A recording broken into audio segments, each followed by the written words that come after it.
Good morning, students. Today in political science we are going to start a new chapter and it is called executive. We know that there are three basic organs of the government: legislature, executive and judiciary. Legislature is the body which makes laws. Okay. If we talk about India, then because we are a federal country, legislature is in the parliament and is also at the state level. If we talk about parliament, अगर हम बात करें कि हमारी legislature India में कहाँ है, अगर हम सेंट्रल लेजिस्लेचर की बात करें, इंडिया एक फेडरल कंट्री है, इसीलिए वहाँ पर जो कुछ भी सेंट्रल लेवल पर है वो फिर हमें स्टेट लेवल पर भी है.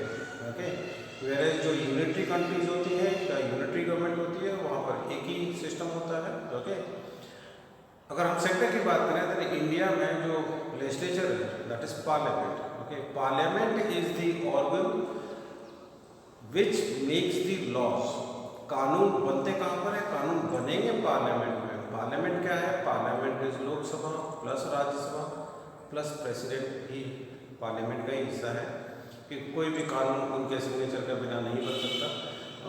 इसीलिए वो भी हिस्सा है. उस कानून बनाने का जो सिस्टम है उसका प्रेसिडेंट हिस्सा है. हम कह सकते हैं technically that Rajya Sabha, Lok Sabha and president they are part of the legislature.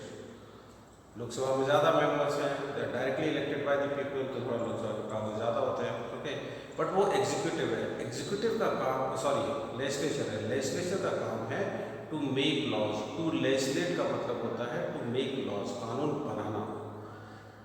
क्योंकि ये डेमोक्रेटिक सिस्टम है इसीलिए सारे पावर्स और सारा काम किसी एक को नहीं दे दिया है. पार्लियामेंट ने अगर कानून बना दिया है तो बस वहाँ उनके पावर्स एक तरीके से खत्म हो जाते हैं. उसको लागू करना, उसका एग्जीक्यूट करना काम है एग्जीक्यूटिव का, as the word suggest. Okay, now in a democracy ये जो तीन ऑर्गन हैं ये हर जगह डिफरेंट है. कोई भी डेमोक्रेटिक कंट्री हो वहाँ लेजिस्लेचर, एग्जीक्यूटिव, जुडिशरी ये तीनों सेपरेट रहेंगे. ऐसा नहीं हो सकता कि एक ही पर्सन वो लेजिस्लेचर भी है, कानून भी बना रहा है, कानून लागू भी कर रहा है और न्याय भी कर रहा है, फिर तो वो मोनार्की हो जाएगी. Okay, that will be like dictatorship और monarchy. Okay, it will not be democracy. Democracy में सेपरेशन ऑफ पावर बहुत इंपॉर्टेंट है ना. जो कंफ्यूजन होता है वो ये है कि एग्जीक्यूटिव हमारे कंट्री में कौन है एग्जीक्यूटिव, अमेरिका में कौन है, ब्रिटेन में कौन है, अलग अलग कंट्री में थोड़ा उसमें there is a slight variation. Okay, in democracy form of executive वो अलग अलग हो सकता है. India is a democratic country. हम एक डेमोक्रेटिक रिपब्लिक कंट्री है. हमारे यहाँ पर पार्लियामेंट्री फॉर्म ऑफ डेमोक्रेसी है. ओके, अमेरिका में it is presidential form of democracy. So what is the difference? If we talk about head of the state and head of the government, ये एक important concept है और उसको समझना बहुत ज़रूरी है. Sometimes you get confused. Head of the state by state I don't mean UP and Bihar. State जैसा कि हम political science में जानते हैं, state means country, nation. Okay, so head of the state की अगर हम बात करें, okay.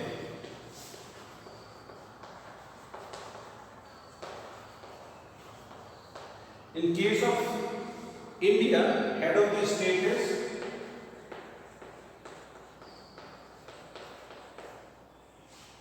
ओके. अगर हम इंडिया की बात करें तो head of the state is president.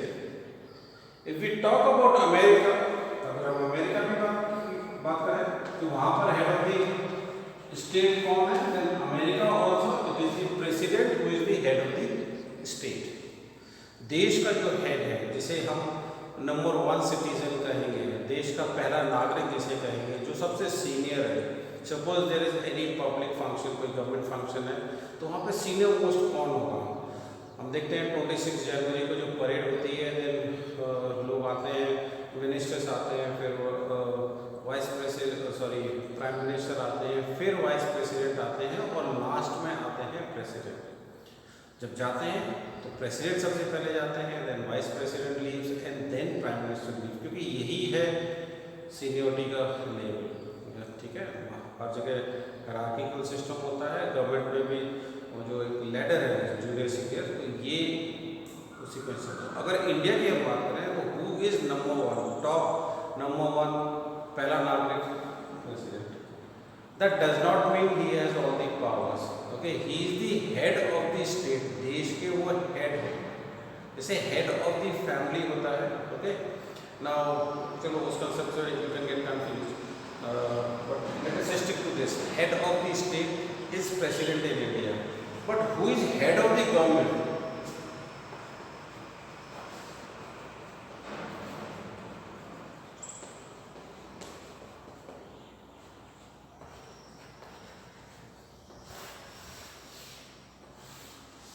Head of the government, government का हेड कौन है, गवर्नमेंट कौन चला रहा है, वो होता है prime minister. And we are talking about India. Okay, if we talk about America, then head of the government is also president. America के केस में हेड ऑफ द गवर्नमेंट भी प्रेसिडेंट है. President is not the legislature, legislature उनका भी है, उनका भी parliament है जिसे कांग्रेस कहते हैं. वहाँ पर भी दो हाउस है, सेनेट है, हाउस ऑफ रिप्रेजेंटेटिव्स है. ओके, तो उनका भी पार्लियामेंट है. बहुत ज़्यादा न्यूज़ में नहीं होता है. That is why you might think कि प्रेसिडेंट ही सारे काम करते हैं, वही सारे लॉज बनाते हैं. President can make laws, he can enter into an agreement with any country. किसी कंट्री के साथ कोई समझौता कर सकते हैं, but then that agreement has to be approved by the parliament. वो फिर एग्रीमेंट जाता है सेनेट में, हाउस ऑफ रिप्रेजेंटेटिव्स में, और वो उसे अप्रूव करते हैं. सारा मनी देश का जो है वो खर्च होता है प्रेसिडेंट के द्वारा, लेकिन उसका जो पावर है, जो कंट्रोल है, that is with the parliament. The president has the power to make the budget. कहाँ कितना स्पेंडिंग होगा ये प्रेसिडेंट का पावर है, but then this has to be approved by the parliament. Democracy में पार्लियामेंट को हम ऑब्वियसली उसके पावर्स को निगलेक्ट नहीं कर सकते. ओके, तो वहाँ पर head of the state and head of the government दोनों ही प्रेसिडेंट है. इंडिया के केस में head of the state is the president and head of the government is the prime minister. Let us take one more example. हम UK का example लेते हैं. Okay, if you take example of UK, United Kingdom of Great Britain को UK, it is one of the same thing. England नाम नहीं है, England पुराना नाम है. इंग्लैंड में आयरलैंड शामिल हो गया, स्कॉटलैंड शामिल हो गया, एंड इंग्लैंड का नया नाम हो गया United Kingdom of Great Britain. जब इंग्लैंड में स्कॉटलैंड शामिल हुआ था, तभी उसका नाम UK, United Kingdom of Great Britain हो गया था. ये पुरानी बात है, and you have read this in class 10 कि उसे कई लोग इंग्लैंड कहते हैं. I don't know why they कहते हैं, it's not England anymore, it's UK. अगर हम यूके का एग्जांपल लें, all three are democracies, India, America and UK. Okay, तीनों एग्जांपल है, तीनों डेमोक्रेटिक कंट्रीज है, लेकिन उसका जो फॉर्म ऑफ एग्जीक्यूटिव है, जो फॉर्म ऑफ गवर्नेंस है, उसमें थोड़ा सा डिफरेंस है. Here if we talk about head of the state, अगर हम यूके के केस में बात करें, we are talking about UK, then who is the head of the state in UK? वहाँ पर head of the state is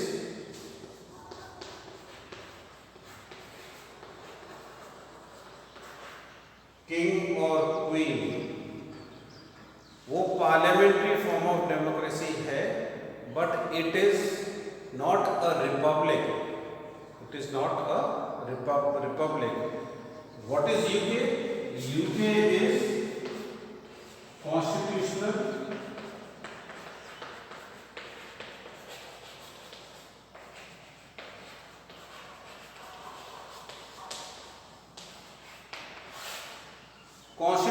monarchy. The country is run by the constitution. Parliament है, parliament के पास powers हैं, prime minister है, ministers हैं, but then head of the state वहाँ पर कोई प्रेसिडेंट नहीं है. हेड ऑफ द स्टेट वहाँ का क्वीन या किंग है. अभी प्रेजेंटली से क्वीन है, it's one and the same thing, king and queen. Okay, but ये मोनार्की नहीं है. पहले था, पहले head of the state, head of the government, everything was king and queen. It was absolute monarchy, all the powers were with the monarch. But now powers have been taken away from the monarch, king and queen से powers लेकर parliament के पास powers हैं, constitution है, और constitution है, constitution के द्वारा यूके चलता है। बट उनका जो हेड है दैट इज द किंग और the queen. So if we say, अगर हम देश को डिस्क्राइब करें तो India is a democratic republic country, okay, America is also a democratic republic country. We are a parliamentary form of democracy, America is a presidential form of democracy. अगर हम UK की बात करें, UK is a parliamentary form of democracy, but UK is not a republic, because head of the state को वो लोग चुनते नहीं हैं, वो डायनेस्टिक सक्सेशन है एंड उससे चुना नहीं जाता है किंग एंड क्वीन को। That is why UK will not be called a republic, UK will be called a constitutional monarchy. So United Kingdom of Great Britain is a constitutional monarchy, we are a democratic republic country and America is a presidential form of, वो भी democratic republic है लेकिन वहाँ पर presidential form of democracy है, okay. तो ये depend करता है कि गवर्नमेंट को कौन हेड कर रहा है। अमेरिका एंड इंडिया का केस है तो वहाँ पर head of the government is president, also head of the state is president. In our case head of the state is the president, but head of the government is the prime minister. हम executive की basically बात कर रहे हैं कि कौन executive है, और इसको समझना जरूरी है क्योंकि हर कंट्री में एग्जीक्यूटिव जरूरी नहीं कि प्राइम मिनिस्टर हो। जैसे अमेरिका के केस में हेड ऑफ द एग्जीक्यूटिव, जो मेन एग्जीक्यूटिव, जो हेड एग्जीक्यूटिव होगा वो वहाँ का प्रेसिडेंट है। हमारे केस में it is the prime minister, okay. So there is one body which makes the laws, there is another body which executes the law, and we are talking about the second body which executes, जो उस कानून को लागू करती है, okay. Now there is overlapping of legislature and executive, that is where the confusion is. हमने चुने 543 लोकसभा के members, okay. First let us try and understand कि पार्लियामेंट में क्या होता है, ओके, what is parliament. So if this is parliament then this is Lok Sabha,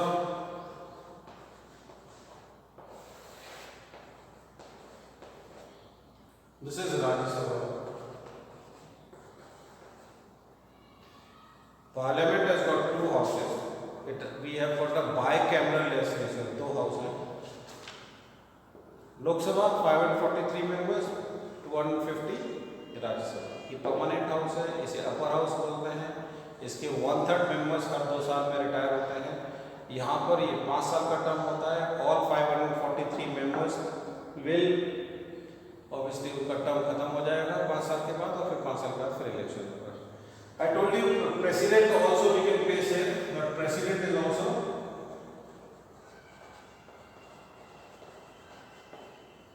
part of the parliament, okay. Now executive कहीं और से नहीं आता, ओके। एग्जीक्यूटिव इन्हीं में से होते हैं। So if suppose out of this 543, okay, if this is 543, then this is the executive. Suppose 100, I'm just giving a rough idea. इस 543 में से ही, okay, suppose 100 लोगों को मिनिस्टर बना दिया जाएगा तो वो एग्जीक्यूटिव हो जाएगा। Prime minister is also part of the legislature. वो जब पार्लियामेंट में बैठते हैं वहाँ पर वो भी वोटिंग करते हैं, वहाँ पर वो भी कानून बनाते हैं, वहाँ पर वो लेजिस्लेचर का हिस्सा होते हैं। लेकिन पार्लियामेंट के बाद जब वो अपने पीएमओ में आ जाते हैं, when he is the prime minister, वो अपने पीएमओ ऑफिस में होते हैं, तो वहाँ पर वो एग्जीक्यूटिव हो जाते हैं, okay, because he is part of this also, he is part of this also. Not every legislature is an executive, but yes all executives are legislatures, okay.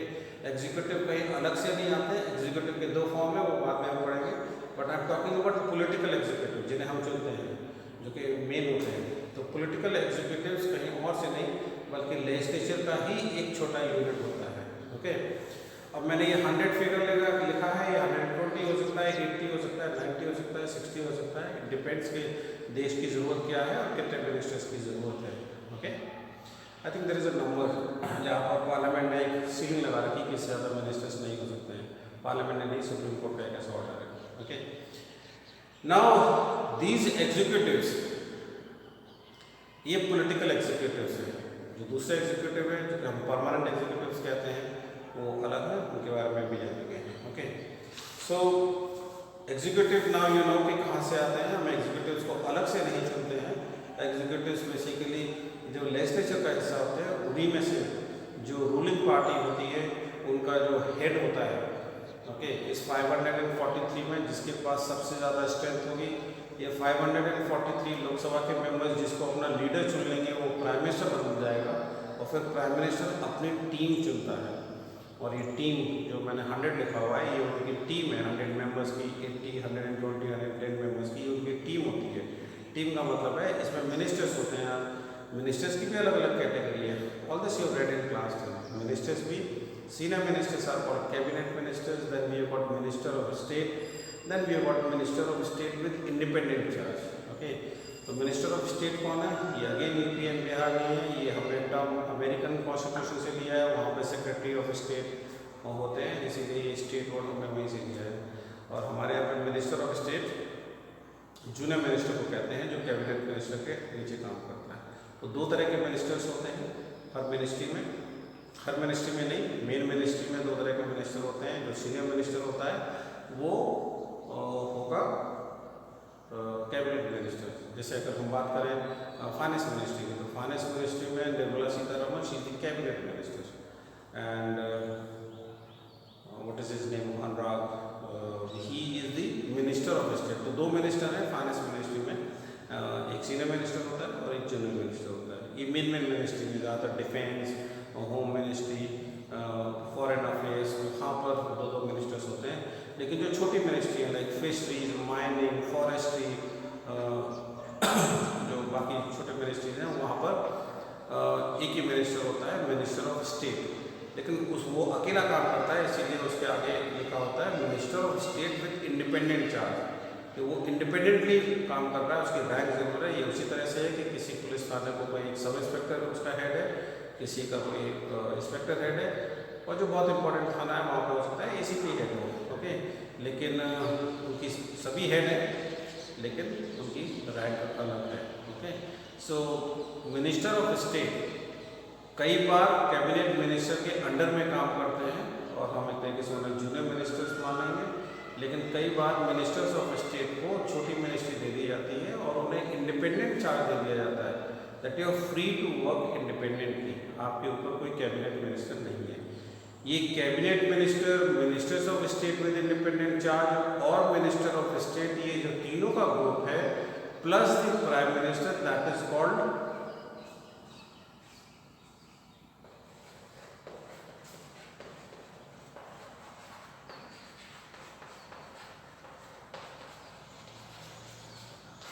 Council of ministers. This is called council of ministers. वो जो word है, that president will choose the election commission on the advice of the council of ministers. ये council of ministers है, prime minister plus cabinet ministers plus ministers of state with independent charge plus minister of state, ये council of ministers होते हैं।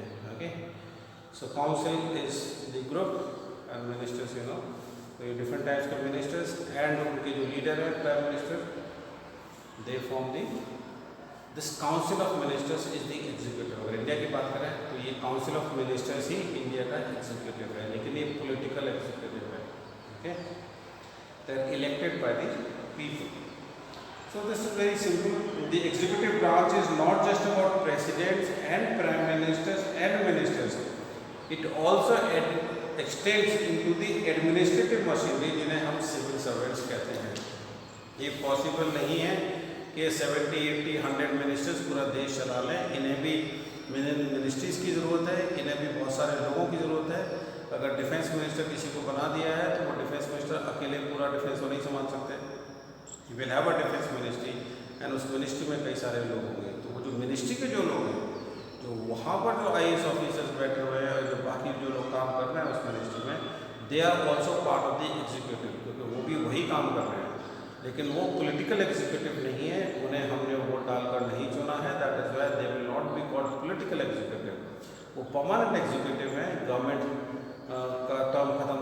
बाद भी वो बने रहेंगे and they will retire at the age of age है 60 ईयर्स एंड वो परमानेंट एग्जीक्यूटिव है, विच मीन्स कि उनका कोई ऐसा टर्म नहीं होता है कि 5 साल और 6 साल के लिए चुने गए हैं। गवर्नमेंट का होता है एग्जीक्यूटिव जो पॉलिटिकल एग्जीक्यूटिव्स हैं after 5 years they will have to get re-elected, whereas those permanent executives will remain in the ministry. Okay, so every country may not have the same type of executive. ये हमने पढ़ा है ज़्यादा है कि America and great Britain and India के executive में क्या फर्क है। Okay, to answer this question we will briefly outline the nature of executive existing in some of these countries. The USA has a presidential system and executive powers are in the hands of the president. Canada has a parliamentary democracy with the constitutional monarchy. With a constitutional monarchy where Queen Elizabeth II is the former chief of state and prime minister is the head of the government. Okay. In France अगर हम देखें तो both the president and the prime minister are part of the semi-presidential system. ये semi-presidential system हम श्रीलंका के example से या बाकी किसी कंट्री के एग्जाम्पल से समझेंगे कि semi-presidential system क्या है, थोड़ा कॉम्प्लेक्स जरूर है। So we have learned about the parliamentary system of government. Okay, जहाँ पे prime ministers होते हैं वो head of the government होते हैं and एक head of the state होता है। Okay, तो हम भी पार्लियामेंट्री फॉर्म ऑफ डेमोक्रेसी है, ब्रिटेन भी पार्लियामेंट्री फॉर्म ऑफ डेमोक्रेसी है, but they are not a republic, we are a republic. वो कॉन्स्टिट्यूशनल मोनार्की है, हम रिपब्लिक। ये जो वर्ड्स है, if you can break them down, constitutional monarchy, so you understand कि कॉन्स्टिट्यूशन के पास भी पावर्स है, मोनार्क भी है वहाँ पर, that means head of the state monarch होगा एंड जो गवर्नमेंट है वो कॉन्स्टिट्यूशन के द्वारा चलेगी। ओके, अगर टाइप्स ऑफ एग्जीक्यूटिव यहाँ पर जो दिया गया है, semi president parliamentary system, semi presidential system, presidential system, and you can read it from there, it's a simple chart. Okay, will also learn a bit about Germany and other countries. Semi presidential executive में श्रीलंका, ये हम next class में करेंगे and prime minister Japan, will be discussing about other countries also. Will be talking basically about India in this chapter, but उससे पहले कुछ different countries के examples भी मिलेंगे। Parliamentary executive in India, okay, and पहले भी हो गया था, बिफोर इंडिपेंडेंस कॉन्स्टिट्यूशन बनने से पहले ही ये सब चीज़ें शुरू हो गई थी। फिर इसमें पावर्स एंड हम देखेंगे position of the president, discretionary powers of the president, इसमें प्रेसिडेंट एंड प्राइम मिनिस्टर के पावर्स पढ़ेंगे, उनके बीच में क्या क्लैशेस है, प्राइम मिनिस्टर का जो रोल है, the selection of prime minister, कि क्या प्रेसिडेंट प्राइम मिनिस्टर को सेलेक्ट करता है, वाइस प्रेसिडेंट उनका क्या रोल है। We'll go into the details and understand about the executives. Council of Ministers size, यहाँ पे okay, 91st Amendment Act 2003, and this says okay that 15% of the total number of members of the House of People, तो जितना भी है उसका 15% ही ministers हो सकते हैं। तो 543 है, then 553 का 15%। Okay, so that is how it is. We'll learn about executives, but this is the basic concept. I've given you the introduction, and after this introduction and basic concept, I'm sure you'll be able to understand ये executive जो है ये समझ में आएगा। Okay, especially about you have to understand very clearly about the role of executive in India, types of executive हम पढ़ेंगे, किस किस के पास क्या क्या powers है, ये सब जानेंगे। Okay, so that's all in this class. And we'll continue. It's an interesting chapter and you must know because it's also about how your country functions. Okay, so thank you, that's all in this class.